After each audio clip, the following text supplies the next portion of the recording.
Monica is saying there are some experiences that leave a strong impact on mind for a long time, and it becomes difficult to tackle with that. And that unwanted visuals keep wandering in mind. As a seeker, how am I supposed to respond to this kind of situation? Now, the answer should be obvious. That you need to be in awareness. There is nothing wrong here. As a seeker also, there is nothing wrong here. What is happening is the machinery is triggered and it is doing its usual dance. The visuals are not unwanted.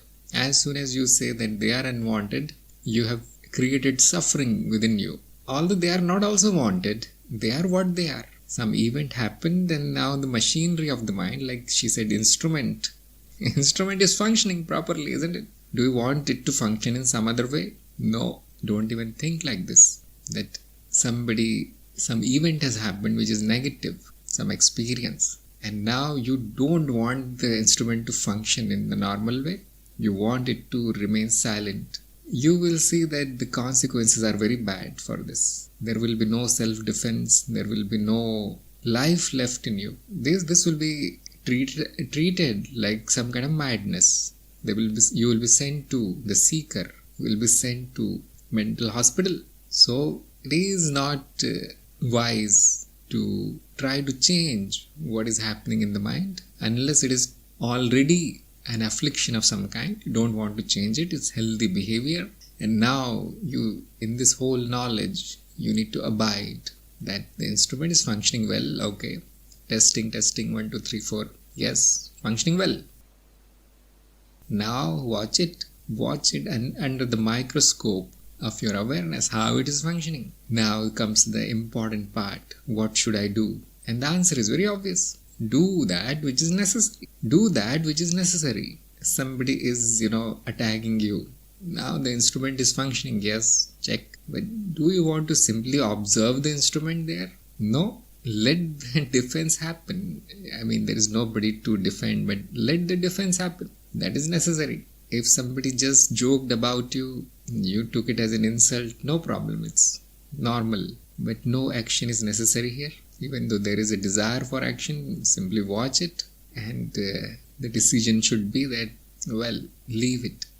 I'll let it go. And you will find that 90% of your actions, desires and all thoughts totally unnecessary that happen in a day, you can let them go. And the result is immense amount of peace and bliss. And this bliss is never disturbed because I am doing the necessary. It must be done. There is no I also. There is no ego involved also. You know that it is happening. It must happen like this. I am hungry. Now I am disturbed. What has happened here?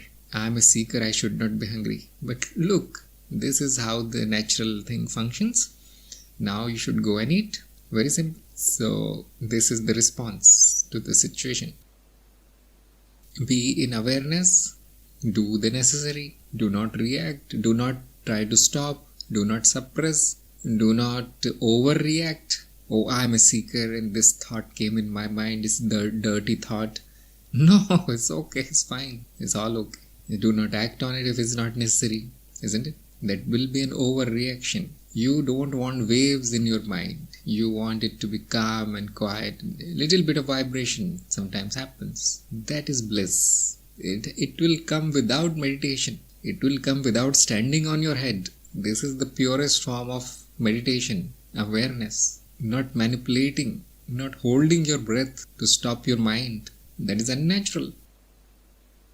Remember that this is going to be eternal. This is what is going to happen eternally. Right now you find that it is very limited by the form that is taken now, the human form. But the human form will be dropped very soon. You are a seeker, isn't it? Few days remaining. And then the same activity you will be seen in another form. Same activity in more advanced forms. You cannot get rid of it. You cannot get rid of the instrument. And only thing you can do is be detached from it. It is not me. Is it working okay? Yes. What is the sign that it is not working okay? Suffering of any kind. The body is a layer of the mind. If the body is not working okay, it produces pain. Pain is a suffering. It means there is something wrong in the body. Now do that which is necessary to stop this defect, to clear this affliction, and now it is happy. This will continue forever, forever, forever. You need to let go. Let go of this madness to control everything. Be aware and the control happens. I can give you the recipe, one action to do under one circumstance. Okay, my husband said this, what should I do, Guruji? Now, I'll tell you something, you can do this. Next day, my friend this to me. My friend did this to me. Now, what should I do? Okay, now do this.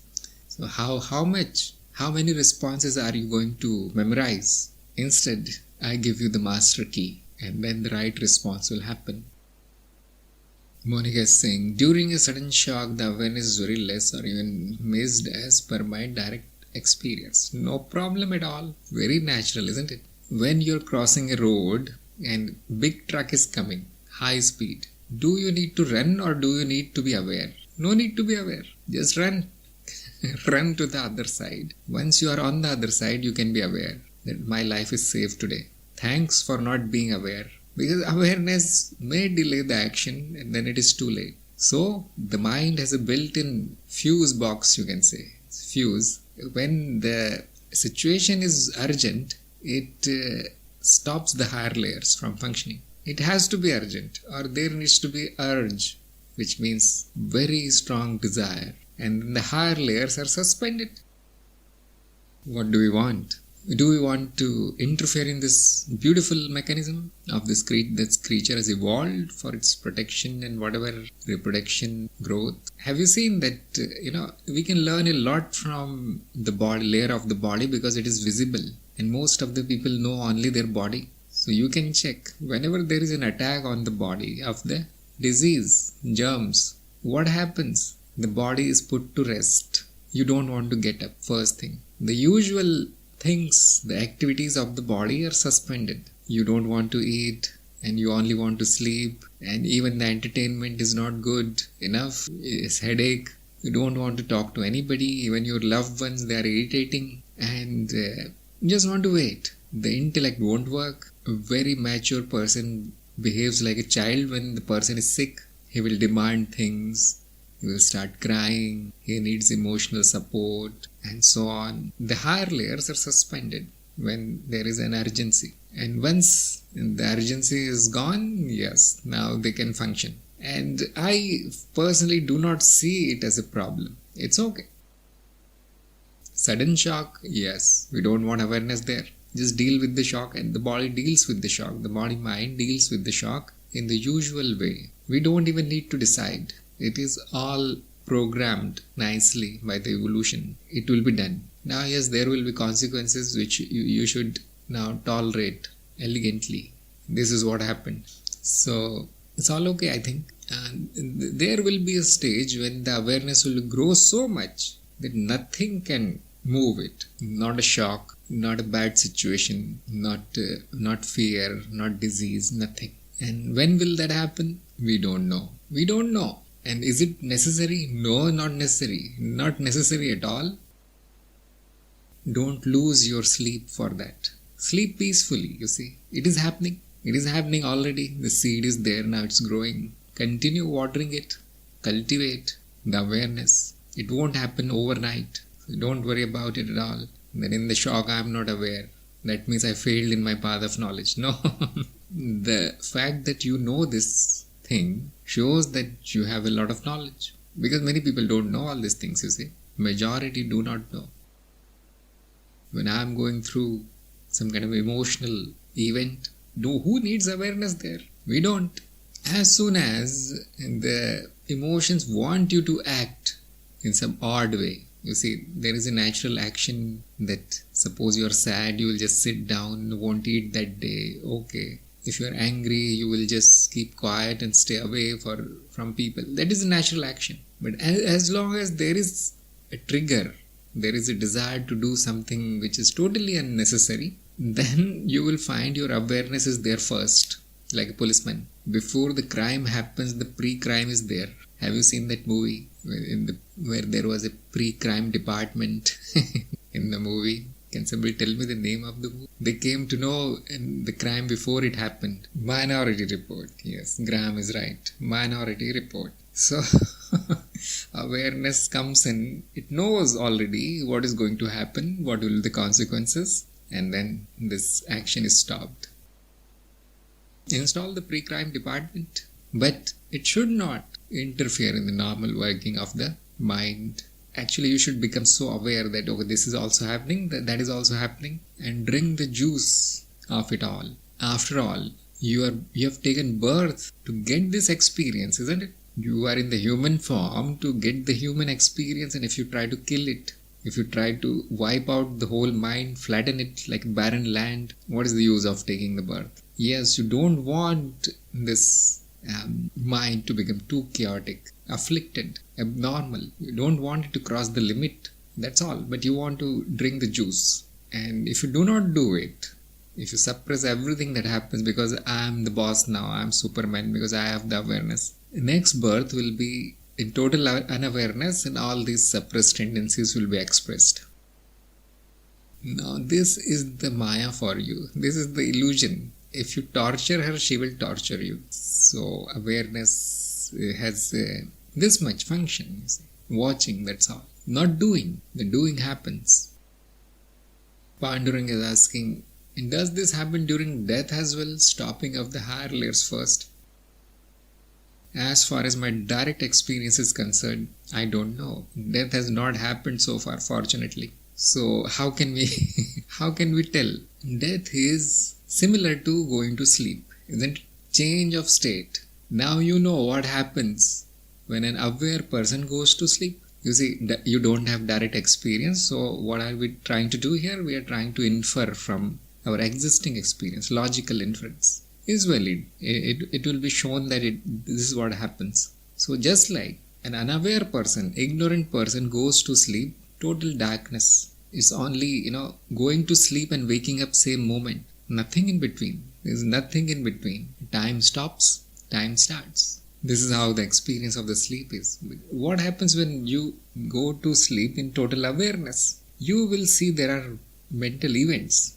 Very fantastic, wonderful mental events happen which you don't get to see in the waking state. The dream happens in awareness and the projection happens in awareness. Although these things happen naturally also, but no awareness. So what will happen during the death? If it is sudden, like we are talking, if it is sudden, if it is unnatural, then yes, there will be shock wave reaction, and yes, who knows what can happen there, and it will be total darkness. But if it happens in total awareness, you will find that colorful scenery appears during death as well. So that is why it is so important to die peacefully in presence of a master, or if the master is not present, because obviously he will die first.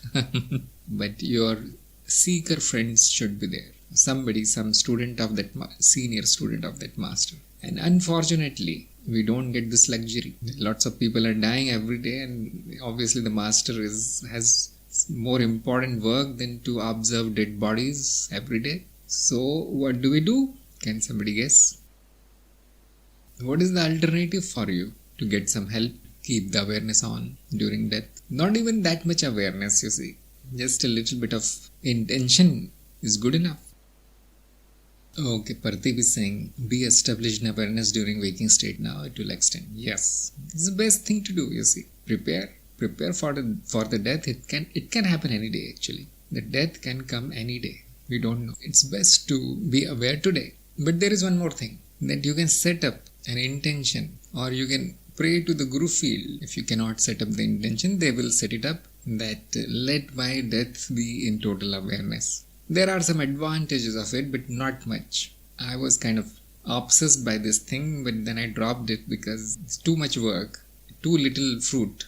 That which is done by Mother Nature is the best. I learned this, and then all this desire, all this madness to control the death simply vanished. So I'll say, you don't need to do anything really, but if you are interested, there are some things that can be done. Although it's not totally necessary. It is desirable to die peacefully in awareness in a spiritual environment. Not in a hospital, not in an impure place, not in a battleground or anything like this. The consequences are very bad. Probably the worst are soldiers actually. In my case studies, I have found that in the, limbo, what is it called in Buddhism? In Sanskrit we call it the Pretyoni, but limbo, I don't know the English word. Maximum people are those who die in wars. The war is Bardo. Very nice, thank you. It has some other name actually, Bardo of something. Anyway, so maximum people, the maximum suffering is inflicted during war. That is the worst kind of death. The horror of a war is the worst kind that the humans have produced. Yes, limbo in English, purgatory in Catholicism, yes. They suffer there for many hundred years actually. And the next one is the death caused by crimes, murders and all, tortures. And the next one is accidents, burning in fire and so on, you see. And the next one is disease, dying by a horrible disease which is not timely, you see. In the old age you die by a disease, it's not a disease, it's old age, no problem. Young age disease kills you, it's a problem. Then you can go on in the spectrum of dead people, it's horrible, you see. And then there is one more kind of death which is untimely, which happened for some reason, but yes, okay, it was in the allocation, this much, but still it is not good. Then now we enter the green end of the, Shubham is saying, what about suicides? Yes, it is a crime inflicted on oneself, so it falls in the worst category actually. Very bad, very bad. Then we go to the green end of the spectrum, where normal death, where the life was lived but without fulfillment of desires. Majority of the desires were not fulfilled and majority of the experience was suffering. That you can say the neutral zone. And that is where most of the people are. 90% people, they will end up here. Unfulfilled desires with suffering. In the positive end, there are fulfilled desires when the person wants nothing but death, gets it without awareness, without knowledge. Then there are seekers at the higher end, and they have awareness, a little bit of it. They are not worried about desires or fulfillment of them. I know they are not my desires. Okay, it's okay. No, not fulfilled, no problem. I'm there for eternity. I'll fulfill them. Then at the higher end, there are people who are very, very accomplished. They have the whole Guru field with them when they die. They are taken directly to the Guru worlds, the higher worlds, where they decide the next allocation and so on. You see, they are the CEOs and you can say United Nation kind of thing. They govern the Maya. So very high end. They can decide whether to take birth or not, where to take birth and so on, you see. Bodhisattvas and all. So that is the highest end. Where are you? Where am I? I sometimes think about it. Where am I? We are kind of 60-70% above the average. That's all. If you mark it from 0 to 100, we are at 60 or 50 like this. Not 50, probably much better than that. But we need to progress a lot to achieve a good death where you end up in a party, not in a hell. Do you want that? Yes, everyone wants it. If you cannot have a good life, no problem. That is what you are, that is what is your lesson for this life. You are sick, you are in a bad relation, you are alone, you are dying, you are diseased. No problem at all. Somebody killed you. Okay, it's okay, all okay. And the last moment should be peaceful. You should pray for a good death, not for a good life. Life is good already. Let the death be good. That is more important. What do? We avoid even the mention of death. We avoid even the thoughts of death. Nobody wants the death, Good or bad, it's not even a question. We don't want it. We assume we are immortals, especially the young people. They don't need to worry about death, but they need to have the knowledge.